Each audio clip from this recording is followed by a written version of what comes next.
Baik saudara yang diberkati Tuhan, pada malam hari ini saya ingin membagikan bagian kebenaran firman Tuhan yang akan menjadi perenungan bagi kita pada malam hari ini. Kiranya firman Tuhan ini menolong saudara untuk semakin memahami tentang realita kehidupan kita di dalam dunia ini.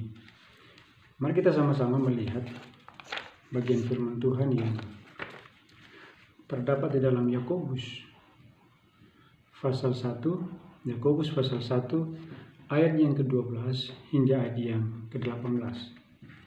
Saya akan menolong saudara untuk membaca bagian firman Tuhan ini dengan perikop pemujian dan pencobaan. Berbahagialah orang yang bertahan dalam pencobaan, sebab apabila ia sudah tahan uji, ia akan menerima mahkota kehidupan yang dijanjikan Allah kepada barang siapa yang mengasihi Dia. Apabila seorang dicobai, janganlah ia berkata, pencobaan ini datang dari Allah. Sebab Allah tidak dapat dicobai oleh yang jahat, dan Ia sendiri tidak mencobai siapapun. Tetapi tiap-tiap orang dicobai oleh keinginannya sendiri, karena ia diseret dan dipikat olehnya. Dan apabila keinginannya itu telah dibuahi, ia melahirkan dosa, dan apabila dosa itu sudah matang, ia melahirkan maut. Saudara-saudara yang kukasihi, janganlah sesat. Setiap pemberian yang baik dan setiap anugerah yang sempurna datangnya dari atas, diturunkan dari Bapa segala terang. Padanya tidak ada perubahan atau bayangan karena pertukaran. Atas kehendaknya sendiri, Ia telah menjadikan kita oleh firman kebenaran, supaya kita pada tingkat yang tertentu menjadi anak sulung di antara semua ciptaannya. Ini bagian firman Tuhan ya. Kita akan renungkan bersama. Kita akan melihat sejauh mana atau makna kehidupan kita di dalam dunia ini menyikapi suatu tema, yaitu tentang penderitaan. Ya, penderitaan yang kita alami, penderitaan yang orang-orang percaya alami di dalam kehidupan di dalam dunia ini. Lalu saudara yang diberkati oleh Tuhan, saya percaya bahwa saudara tidak ada yang mau menderita. Saya sendiri pun tidak mau menderita. Atau kalau ada yang mau menderita, saya sangat yakin bahwa kalau orang yang mau menderita adalah orang yang mungkin kurang waras. Ya, tetapi faktanya hidup manusia selalu menderita, ya, dan pasti menderita. Ini sesuatu yang tidak bisa kita hindari. Ya, di dalam kehidupan kita di dalam dunia ini selalu ada penderitaan dan pasti kita menderita. Nah, saudara-saudara, apa arti dari menderita? Dan mengapa di dalam bagian firman Tuhan ini menyuruh kita untuk tetap berbahagia di saat ada penderitaan? Ini sesuatu yang sangat berbeda dalam kondisi, dalam keadaan dunia saat ini. Ya, ketika dunia saat ini mengalami suatu bencana, suatu penderitaan, suatu musibah, ya, pada umumnya, pada kenyataannya ketika penderitaan itu datang, semua orang pasti akan bersedih, ya, semua akan bersusah, semua orang akan mengalami satu tekanan hidup karena bebannya penderitaan yang mereka alami. Ya. Tetapi begitu orang percaya, firman Tuhan mengajarkan kepada kita, berbahagialah orang yang bertahan dalam pencobaan. Apa pencobaan-pencobaan yang kita alami? Ya, mungkin sakit penyakit, masalah ekonomi yang saudara alami, atau mungkin juga wabah COVID-19 yang tidak pernah, yang sampai sekarang belum ada kepastian. Itu membuat kita mengalami suatu penderitaan. Kehilangan pekerjaan itu bagian dari penderitaan. Ini sesuatu yang tidak bisa kita hindari. Ya, sesuatu yang mau tidak mau, suka tidak suka, kita ada di dalamnya.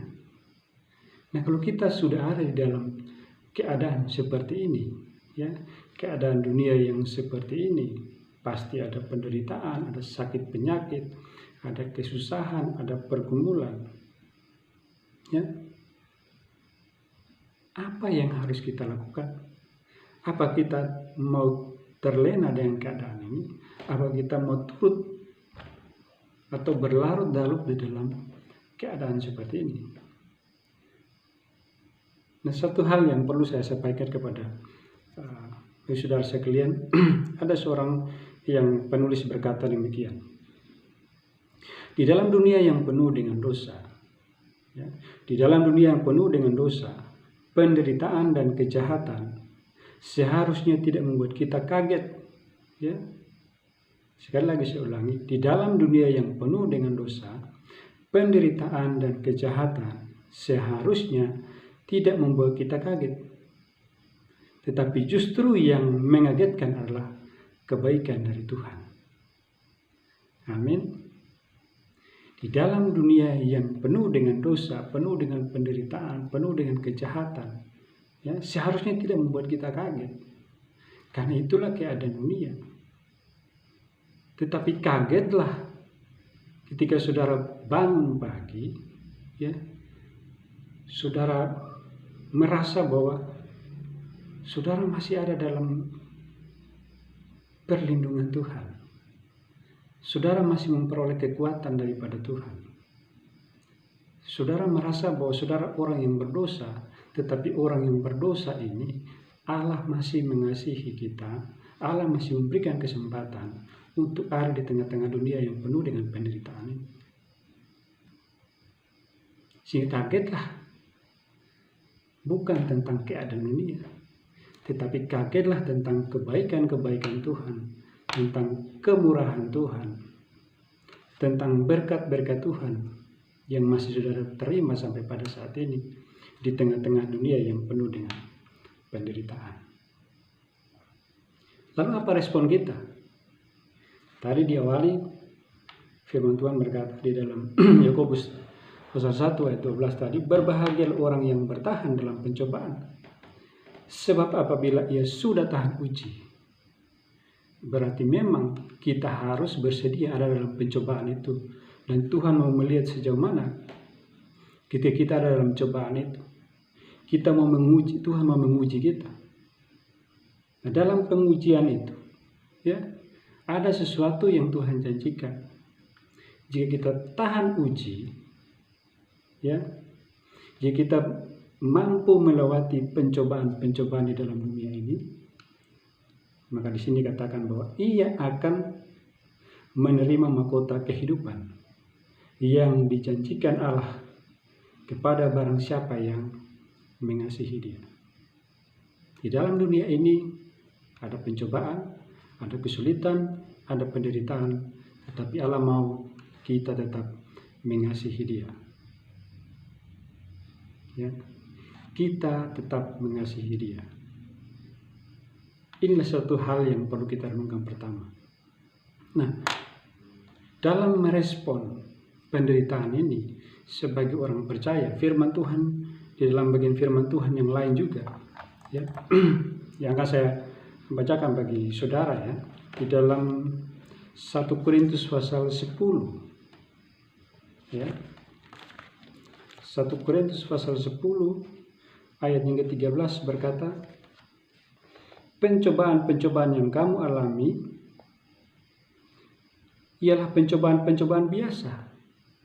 Ya, kenapa kita tetap bersuka cita? Kenapa kita tetap berbahagia? Karena menurut Tuhan, menurut Allah, pencobaan-pencobaan yang kita alami dalam dunia adalah pencobaan-pencobaan yang biasa, yang tidak melebihi kekuatan manusia. Seberapa besar kekuatan kita? Tuhan percaya, atau kita harus percaya bahwa kekuatan yang Tuhan berikan dalam diri kita adalah kekuatan yang mampu melawan, mampu menghadapi setiap pencobaan-pencobaan yang ada dalam dunia ini.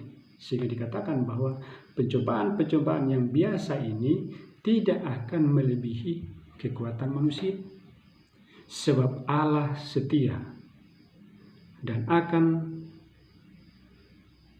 karena itu Ia tidak akan membiarkan kamu dicobai melampaui kekuatanmu. Ya, ini sesuatu kabar yang baik bagi saudara dan saya. Di dalam kehidupan kekristenan kita, prinsip menghadapi pencobaan, memandang pencobaan adalah pencobaan yang biasa. Sebab Tuhan tidak pernah memberikan pencobaan, mengizinkan pencobaan itu melebihi kekuatan manusia. Sehingga pasti kita mampu, pasti kita sanggup menghadapi keadaan ini. Ini sesuatu yang penting supaya kita semakin memahami, semakin mengerti. Ya. Jadi ketika saudara mengalami persoalan, mungkin saudara saat ini putus kerja, di PHK, kehilangan pekerjaan karena akibat dari banyak perusahaan-perusahaan yang tutup, ya, kantor Anda tutup dan Anda kehilangan pekerjaan. Tetapi Tuhan mau kita tetap mengasihi Dia. Tuhan mau kita tetap mengandalkan Dia. Karena Tuhan tahu bahwa Tuhan yakin bahwa kita mampu untuk melewati setiap pencobaan-pencobaan ini. Ya. Oleh karena itu, hal yang pertama tadi, memandang pencobaan itu sebagai pencobaan-pencobaan yang biasa. Jangan memandang pencobaan-pencobaan itu sebagai pencobaan yang besar, pencobaan yang terlalu yang terlalu berat, yang tidak mampu saudara pikul. Saudara, yang membuat kita berat memikul persoalan itu adalah ketika kita menghadapi pencobaan itu dengan kekuatan kita sendiri, bukan menyertakan kekuatan Tuhan, bukan memberikan Tuhan untuk menguasai kehidupan kita, tetapi kita lebih kepada mengandalkan kekuatan kita, sehingga wajar saja kita bisa mengalami kejenuhan, keletihan, beban yang begitu berat. Ya, saudara yang berkati oleh Tuhan. Oleh karena itu, ketika kita melihat pencobaan-pencobaan itu biasa saja, maka Tuhan mau hal yang berikut adalah kita bersabar, tetap bersabar. Ya, di dalam bagian firman Tuhan yang lain, ya, di dalam Yakobus pasal 5 ayat 7, ya, berkata bahwa tetaplah bersabar, memiliki hati yang teguh dan jangan bersungut-sungut. Ya, tetap bersabar, memiliki hati yang teguh dan jangan bersungut-sungut. Sekali lagi kuncinya memandang persoalan itu dengan kacamata Tuhan. Memandang persoalan itu dengan rencana Tuhan. Bukan dengan kacamata kita. Kacamata duniawi. Tetapi kacamata Tuhan. Ya. Hal yang berikut juga, selain bersabar, tetaplah berpengharapan hanya kepada Tuhan. Ya. Roma 12 ayat 12, bersukacitalah dalam pengharapan, sabarlah dalam kesesakan, dan bertekunlah dalam doa. Prinsip menghadapi segala sesuatu dalam dunia adalah tadi, bersabar, tetap berpengharapan kepada Tuhan. Ya, dengan bersukacita dan berpengharapan, sabar dalam kesesakan. Orang atau kebanyakan orang yang tidak sabar adalah orang yang gampang putus asa, kecewa, bunuh diri, ya, meninggalkan Tuhan karena dia tidak punya kesabaran menghadapi segala sesuatu. Sabar saja, karena toh Anda tidak selamanya hidup di dalam dunia. Dunia hanya sementara. Tetapi Allah telah menyediakan satu kehidupan yang kekal, yang di dalam kehidupan yang kekal itu engkau tidak akan mengalami lagi satu penderitaan. Tetapi yang saudara alamilah selalu damai sejahtera. Jadi anggaplah penderitaan dunia adalah satu ujian yang membuat saudara untuk bertumbuh di dalam Tuhan. Kalau kita merenungkan ini, kalau kita menyadari hal ini, tidak perlu takut. Mau COVID ini berkepanjangan, ya, mau virus ini berkepanjangan, kita tetap menghadapinya dengan bersabar, ya, dengan berpengharapan hanya kepada Tuhan. Dan saya menutup renungan firman Tuhan ini di dalam Ibrani pasal 12 ayat yang kedua, berkata demikian, marilah kita melakukannya dengan mata yang tertuju kepada Yesus, yang memimpin kita dalam iman dan yang membawa iman kita itu kepada kesempurnaan, yang dengan mengabaikan kehinaan tekun memikul salib ganti sukacita yang disediakan bagi Dia yang sekarang di sebelah kanan tahta Allah.